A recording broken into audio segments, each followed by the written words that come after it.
Bonjour à tous. Alors aujourd'hui j'aimerais vous parler des peurs de vos enfants, mais de peurs bien spécifiques liées au confinement et au virus. Je voulais éviter de faire une vidéo vraiment spécifique sur le confinement et le virus parce que je trouve qu'on en parle énormément, que ces deux mots sont déjà très anxiogènes. Mais j'ai eu beaucoup de demandes de parents qui sont face à des peurs d'enfants et qui sont compliquées à gérer. Donc voilà, je vais vous proposer en fait tout au long de la vidéo plusieurs rondes que vous pourrez adapter vraiment en fonction des besoins de votre enfant. On va faire une peur aussi bien sur le fait d'être confiné, d'être enfermé, qu'une peur de ne plus revoir certaines personnes, par exemple des camarades d'école ou la maîtresse, ou une activité physique, etc., etc. Des peurs de tomber malade également. Voilà, on va travailler sur ces peurs-là. Je vais vous donner des rondes types à faire avec eux pour pouvoir les aider un petit peu à s'apaiser et à mieux gérer toute cette situation qui est quand même particulière. Je vous rappelle avant tout ça, donc pour faire une ronde de FT, on va aller tapoter sur plusieurs points. Le point karaté, qu'on peut tapoter avec une main, avec l'autre main ou avec les deux. Selon votre envie, il n'y a aucun souci. Ensuite, on va aller tapoter sur le sommet du crâne, la base des sourcils, l'extérieur, sous l'œil, au niveau des deux fossettes, sous la clavicule, sous l'os à 2 cm à peu près, il y a un petit creux, sous la poitrine et sous les côtes. Et à la fin, on inspire. Pendant toute cette ronde, ayez bien les deux pieds à plat dans le sol. Et on va donc citer une phrase que je vais vous donner après pour pouvoir justement digérer toutes ces peurs. Une autre chose qui est importante quand vous êtes avec votre enfant, c'est de le faire dans un endroit calme. C'est-à-dire soit le faire, parce que bien souvent les peurs arrivent la nuit, donc le faire avant d'aller se coucher. Ou alors de le faire dans un endroit où vous êtes à peu près au calme, sans télé et sans bruit extérieur, pour que l'enfant puisse se concentrer. C'est vraiment important. Donc on va commencer avec une première peur. La peur d'être confiné, la peur de ne plus pouvoir sortir de chez soi. D'accord ? Tranquillement, donc soit vous le faites en miroir, face à face, et il répète après vous et il tapote en même temps que vous. Soit vous le faites sur votre enfant ou vos enfants. C'est vraiment au choix. Il n'y a aucun souci, les deux fonctionneront. Donc on commence. Même si j'ai peur de ne plus pouvoir sortir de la maison, de rester toujours bloqué à la maison. Je suis un super garçon, ou je suis une super petite fille, ou une super grande fille, ou je suis top. Voilà, vous adaptez la phrase. Même si j'ai peur de rester coincé à la maison, de ne plus jamais pouvoir sortir. Je suis un super garçon, une super fille, je suis top. Vous choisissez une des 3 phrases. Même si j'ai peur de rester coincé à la maison, de ne plus pouvoir sortir, je suis top.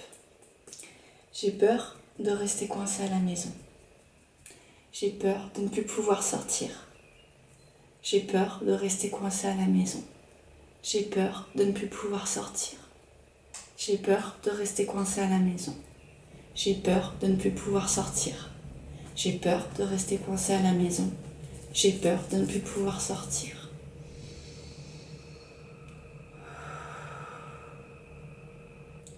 Une fois la ronde terminée, vous demandez à votre enfant comment est-ce qu'elle est cette peur. Est-ce qu'elle est là? Est-ce qu'elle est là? Est-ce qu'elle est là? Suivant l'intensité, si elle est ici, c'est qu'elle est presque terminée, donc c'est plutôt positif. Si elle est encore là, on recommence une autre ronde. Même si j'ai encore peur. Écoutez bien ce que votre enfant va vous dire après la ronde. Parce que des fois, il y a d'autres peurs qui peuvent ressortir. Donc n'hésitez pas à aller tapoter avec lui sur ces autres peurs. C'est vraiment important. La deuxième ronde que je vous propose, c'est une peur sur le fait de ne plus voir ses copains d'école. Il y en a beaucoup qui m'ont dit, voilà, mon enfant pleure tous les soirs parce qu'il a peur de ne plus voir ses copains. Donc ça, c'est vraiment important. On peut le faire pour les copains d'école, on peut le faire pour la maîtresse, la peur de ne plus voir la maîtresse, on peut le faire pour la peur de ne plus voir ceux qu'on aime, donc ses grands-parents par exemple. Voilà, vous l'adaptez vraiment en fonction des peurs de votre enfant. Mais cette peur-là, elle est vraiment importante chez beaucoup d'enfants. Donc n'hésitez pas à les tapoter dessus. Donc même si j'ai peur de ne plus voir mes copains d'école, je suis un super garçon.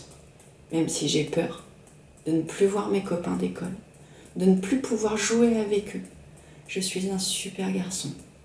Même si j'ai peur de ne plus voir mes copains d'école, de ne plus pouvoir jouer avec eux, je suis un super garçon. J'ai peur de ne plus voir mes copains d'école, de ne plus pouvoir jouer avec eux. J'ai peur de ne plus voir mes copains d'école, de ne plus pouvoir jouer avec eux. J'ai peur de ne plus voir mes copains d'école, de ne plus pouvoir jouer avec eux. J'ai peur de ne plus voir mes copains d'école, j'ai peur de ne plus pouvoir jouer avec eux.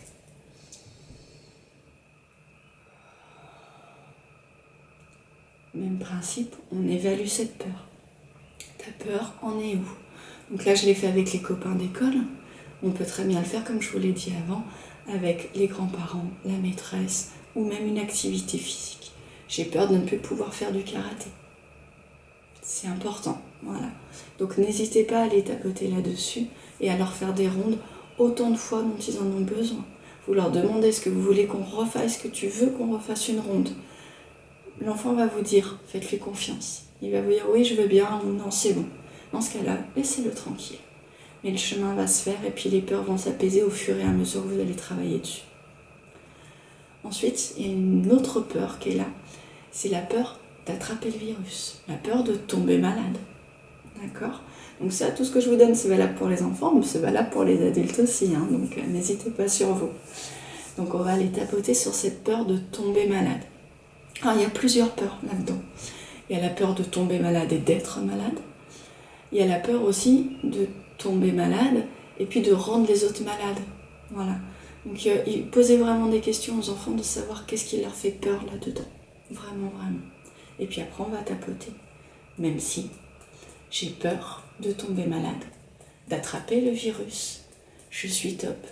Même si j'ai peur de tomber malade, d'attraper le virus, je suis top. Même si j'ai peur de tomber malade, d'attraper le virus, je suis top. J'ai peur de tomber malade, d'attraper le virus. J'ai peur de tomber malade, d'attraper le virus. J'ai peur de tomber malade, d'attraper le virus. J'ai peur de tomber malade, d'attraper le virus.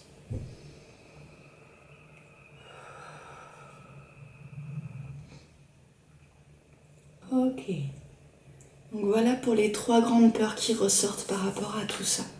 S'il y a d'autres peurs qui arrivent, donc votre enfant va vous parler, n'hésitez pas à aller faire des rondes avec lui. Demandez vraiment ce qui lui fait peur. Là, j'ai été dans un point de vue, on va dire, un peu global, mais vous pouvez aller le préciser avec votre enfant, vraiment. Et plus vous serez précis, plus les rondes seront efficaces. Donc voilà, une petite astuce en plus pour pouvoir aider vos enfants. Passez une très belle journée, une très bonne soirée, une bonne continuation. Je vous envoie plein d'ondes positives. À très bientôt.